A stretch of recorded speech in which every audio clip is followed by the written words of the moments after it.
সূরা বনী ইসরাইলের 23 নম্বর আয়াত থেকে পাঠ শুরু। বনী ইসরাইলের 23।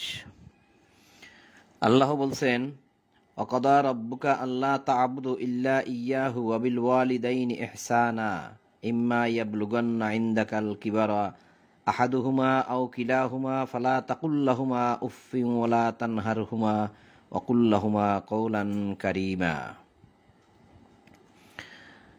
বাংলা অনুবাদ ইসলামিক ফাউন্ডেশন।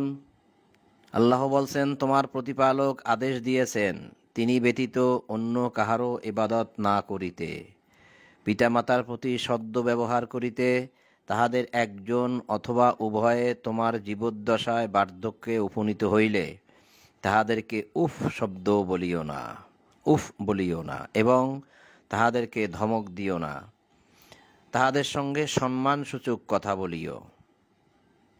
আল্লাহর আদেশ আল্লাহ বলে দিলেন যে তোমার প্রতিপালক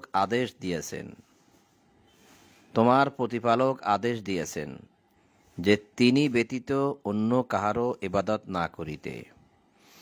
ইবাদত আল্লাহ তা'বুদু, ইবাদত করতে নিষেধ করেছেন আল্লাহ ছাড়া আর কারো। তা ইবাদত বলতে আমরা কি বুঝি বা ইবাদত শব্দের অর্থই বা কি, হয়তো অনেকে জানি না, আবার কেউ কেউ জানি। ইবাদত শব্দের অর্থ হয় দাসত্ব করা। একজন দাস তার মালিকের আদেশ মতো চলবে বা মালিকের কথা মতোই চলবে, এটাই হচ্ছে দাসের কাজ। তা আমরা সকলেই হচ্ছি দাস, তো আমরা আল্লাহর দাসত্ব করব, সে কথাই আল্লাহ বলছে যে তিনি ছাড়া আর কাহারও দাসত্ব না করিতে তিনি আদেশ করেছেন। তাই আমরা কি আল্লাহর আদেশ মেনে চলি? আমরা কি আল্লাহর ইবাদত করি? আমরা কি আল্লাহর দাসত্ব করি? যদি করে থাকি তাহলে তো আমরা আমাদের ইচ্ছা মতো চলতে পারি না।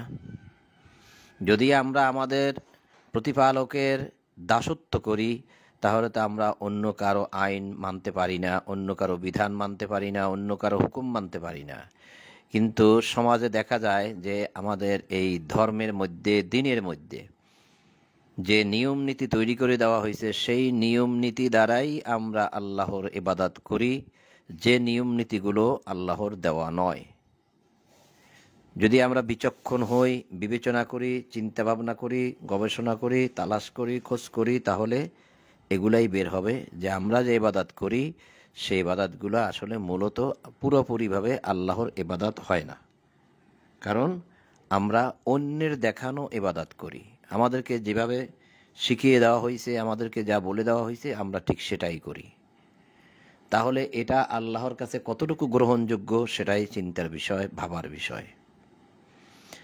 তোমার প্রতিপালক আদেশ দিয়েছেন যে তিনি ব্যতীত অন্য কাহারও ইবাদত না করিতে।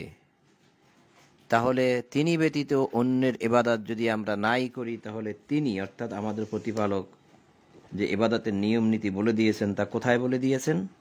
এই কিতাবের মধ্যে। এই কিতাবের মধ্যে ফার্স্ট টু লাস্ট, প্রথম থেকে শেষ পর্যন্ত যে সমস্ত বিধান আল্লাহ দিয়েছে এবং যে সমস্ত কথাবার্তা বলেছেন, যে সমস্ত আয়াত দিয়েছেন, নিদর্শন দিয়েছেন, সেগুলো যদি আমরা ফলো করি তাহলে দেখা যাবে যে আমরা কিন্তু আসলে আল্লাহর ইবাদত করি না, আল্লাহর দাসত্ব করি না। আমরা শুধু মুসলিম নাম ধারণ করেছি, তাও আবার মুসলিম নয়, আমরা নাম ধারণ করেছি মুসলমান। অথচ এই মুসলমান শব্দটাও আল কোরআনে পাওয়া যায় না। আল কোরআনের ভাষা হচ্ছে মুসলিম। মুসলিম শব্দের অর্থ হয় যে নিজের ইচ্ছায় চলে না, চলে আল্লাহর ইচ্ছায়, সে হচ্ছে আল্লাহর কাছে মুসলিম। তা আপনি কি নিজের ইচ্ছায় চলেন? আমি কি নিজের ইচ্ছায় চলি নাকি আল্লাহর ইচ্ছায় চলি? যদি আল্লাহর ইচ্ছায় চলি তাহলে আল্লাহ যা বলছেন তাই মানতে হয়, আর এটাই হয় ইবাদত। যে ব্যক্তি আল্লাহর ইচ্ছার উপরে নিজের ইচ্ছাকে সমর্পণ করে দেয় সে আল্লাহর কাছে মুসলিম, যে প্রভু তুমি যা বলেছো তার বাহিরে আমি চলবো না। এটাই হচ্ছে আল্লাহর কাছে নিজেকে সমর্পণ করা, অর্থাৎ মুসলিম হওয়া। তাই যে ব্যক্তি মুসলিম হয় সেই কেবল আল্লাহর দাসত্ব করে, অর্থাৎ আল্লাহর ইবাদত করে। তা আল্লাহ বলছেন যে তিনি ছাড়া আর কাহারও ইবাদত করিবে না। কিন্তু দেখা যায় যে আমরা যে ইবাদত করি সেই ইবাদত আমাদের বাপদাদার থেকে পাওয়া, বা আমাদেরকে কেউ না কেউ বলে দিচ্ছে, যা বলে দিচ্ছে আমরা তাই করছি।